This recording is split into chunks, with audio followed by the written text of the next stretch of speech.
Dice el arquitecto Rafael Moneo que una obra de arquitectura envejece de modo bien distinto al que envejece un cuadro. Piedras que hablan. El campus. Historia y arquitectura.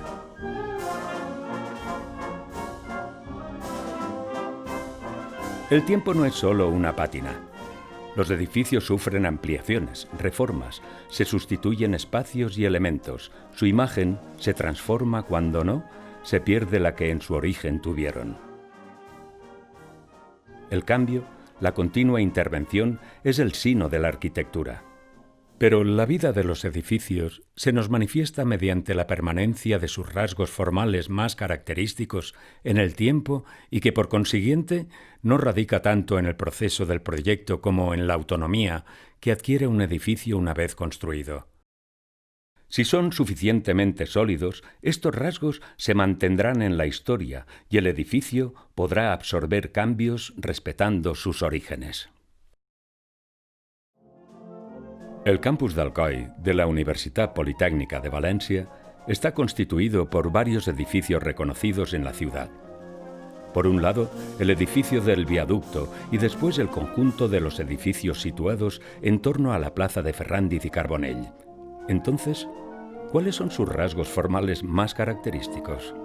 En primer lugar, debemos acudir al proyecto de ensanche y rectificación de la ciudad de Alcoi, redactado por el ingeniero Vilaplana y Teodoro Balanciart, aprobado en 1878. En la zona de Ferrándiz y Carbonell se decide ya la traza del crecimiento de la ciudad. Se parte de modo muy direccional, colocando una innovadora plaza cruzada diagonalmente, cuyas dimensiones y orientación resultaban de la situación topográfica del momento y del espacio que existía. Pero este planteamiento urbano solamente fijaba alineaciones, las trazas o líneas a donde debían ajustarse los frentes de los edificios para crear el espacio público urbano sin asignación de usos. Así, al principio, los edificios se fueron alineando de forma fragmentaria y con poca entidad volumétrica. El conjunto de edificios de la fábrica de Carbonell comenzó su vida a principios del siglo XX, contemporáneamente a la construcción de la sede del Monte de Piedad de Alcoi, en torno a 1909. La fábrica de Ferrándiz arrancaría un poco más tarde. Comenzaron poco a poco, algunos pabellones iniciales de una sola planta, alguna construcción más potente, aisladas entre ellas y que luego fueron conectándose. Después vinieron las sobreelevaciones y las anexiones de los edificios colindantes en el caso de Ferrándiz. Por fin, las densificaciones masivas de los patios, pero siempre entre las alineaciones del trazado del Eixample. Intervinieron en los proyectos los arquitectos de la ciudad Timoteo Briet y Vicente Pascual.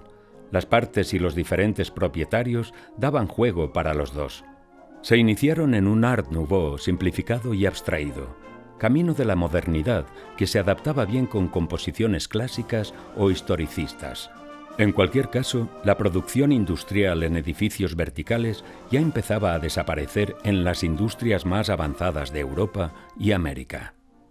En cambio, el edificio del viaducto fue una promoción directa financiada por el Ministerio de Instrucción Pública y Bellas Artes, después del potente empeño de los agentes sociales ciudadanos.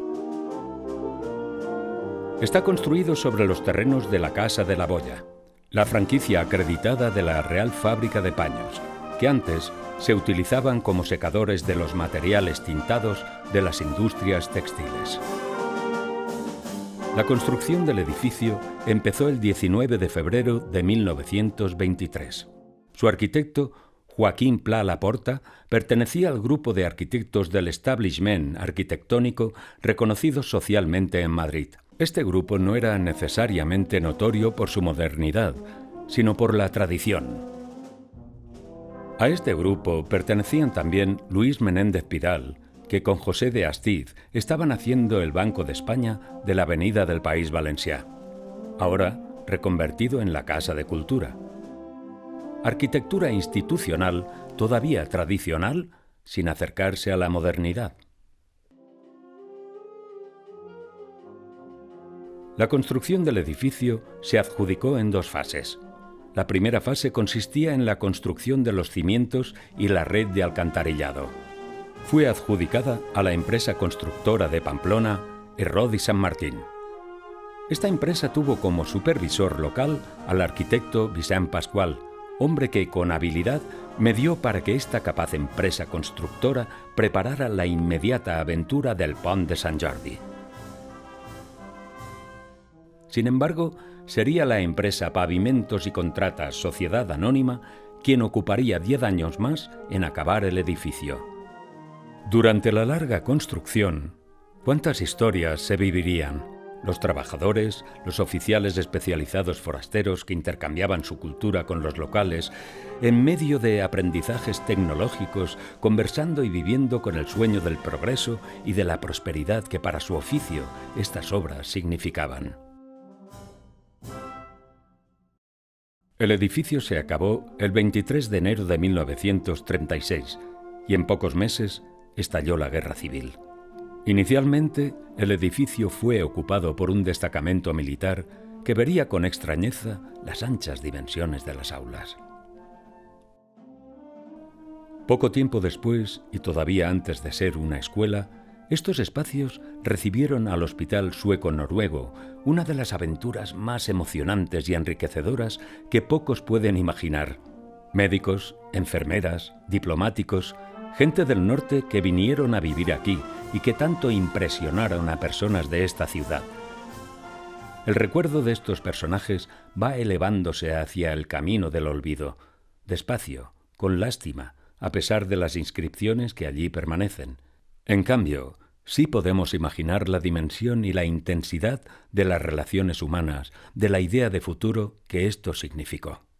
De los frutos de la maldita guerra también nos restan las experiencias vividas por el edificio como prisión y de ser testigo de los fusilamientos al borde del precipicio del Paseo.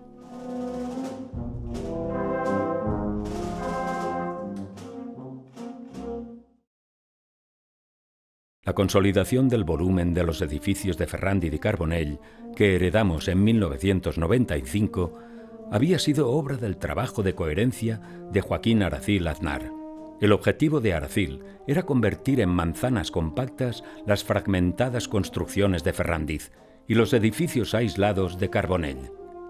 En las fábricas también intervino en los últimos años Roque Mollor Boronat, eliminando cubiertas inclinadas y construyendo terrazas para los usos industriales. La fábrica de Ferrándiz fue la primera en rehabilitarse entre 1995 y 1998, que Aracil había conseguido uniformar las fachadas a la plaza, a la placita de los Salesianos y a la embocadura de la calle Santo Domingo, extendiendo aquello que inició Vicente Pascual en la calle Bartolomé J. Gallardo. Pero todavía había antiguos edificios de viviendas que la empresa había ido anexionando e incorporando en un laberinto interior digno de Piranesi. La contundencia de los muros de sillares de la fachada, con sus grandes huecos industriales, había conseguido uniformar el espacio público de la plaza.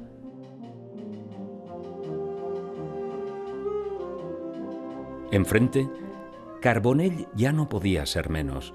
Así, la forma de las fachadas se convertía en un rasgo característico que validaba definitivamente el espacio urbano previsto en el Eixample y además identificaba al edificio. Los arquitectos José Vicente Jornet y Francisco Picó procuraron mantener la contundencia de la fachada en su trazado y al mismo tiempo vieron conveniente aumentar la idea de edificio exento que Aracil no consiguió. Ahora, con la operación del barrio de la Sanc, lo exento del edificio era más pertinente que el anterior barrio completamente densificado y degradado. Para ello era muy importante conceder protagonismo a la cubierta del edificio, unificar volúmenes y expresarlo con una cornisa liberada, pero compañera de la construcción heredada. Entre 1998 y 2006, la rehabilitación de Carbonell quizá fue más complicada.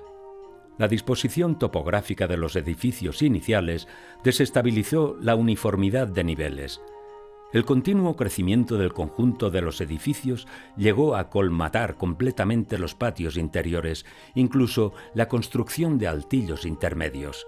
Entonces no abordaron una sobreelevación en la plaza. Ahora el objetivo de estos arquitectos era limpiar y aclarar al máximo el caos de la usabilidad del edificio resultante, pero sobre todo unificar el espacio urbano de la plaza procediendo de igual modo que en Ferrandiz. Por fin se equilibrarían los volúmenes para tranquilizar la percepción de la plaza. De nuevo, la importancia de la cubierta y de las cornisas. Sin embargo, la solidez de las fachadas heredadas, construidas con materiales de larga tradición, no vino acompañada por la solidez de las sugerentes y atractivas estructuras metálicas, deficitarias en cimentaciones y en resistencia a deformaciones y en protección contra incendios. Después, entre los años 2006 y 2008, vino el esfuerzo fundamental de transformar la plaza como un espacio peatonal. Nadie la imagina ahora como había sido heredada, llena de vehículos aparcados y con un tráfico de automóviles continuo por su diagonal principal. El nuevo campus de la zona de Ferrandiz y Carbonell adolecía de espacios para actividades complementarias a las puramente académicas. No disponía de un aparcamiento eficaz para sus usuarios. Tampoco tenía instalaciones deportivas ni espacios libres abiertos con jardines para el recreo y esparcimiento, que son fundamentales para la concepción de un verdadero campus universitario. En el 2006 se inició la redacción de los documentos urbanísticos y los trámites necesarios para la realización de estos espacios en los terrenos existentes entre el edificio de Carbonell y la Beniata, con la inclusión de los huertos y jardines existentes en el interior de esta gran manzana hasta el conservatorio municipal.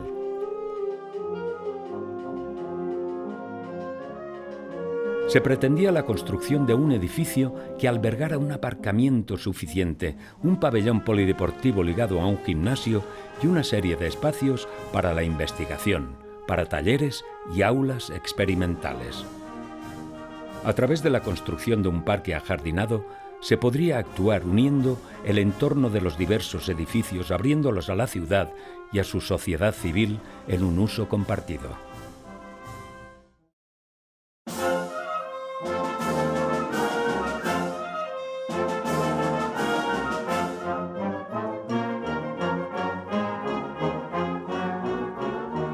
Mientras se reformaba la plaza de Ferrandiz y Carbonell, se construyó un aparcamiento provisional al aire libre en el suelo sobre el que hoy se asienta el edificio Georgina Blanes. Pero el trámite urbanístico todavía no ha concluido, tampoco la posible conexión con la Beniata y los viejos restos de edificios industriales de la calle Alicante, como reclamo de un acceso a la ciudad desde el oeste.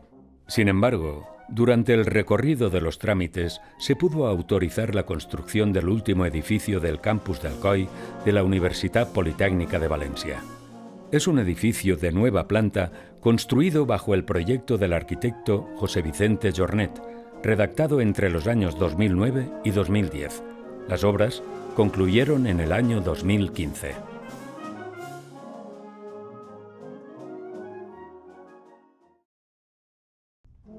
En su libro La destrucción de la memoria, Robert Bevan dice que la arquitectura genera significado por su función cotidiana, por su presencia en el paisaje, por su diseño o como mero contenedor de historia y memoria.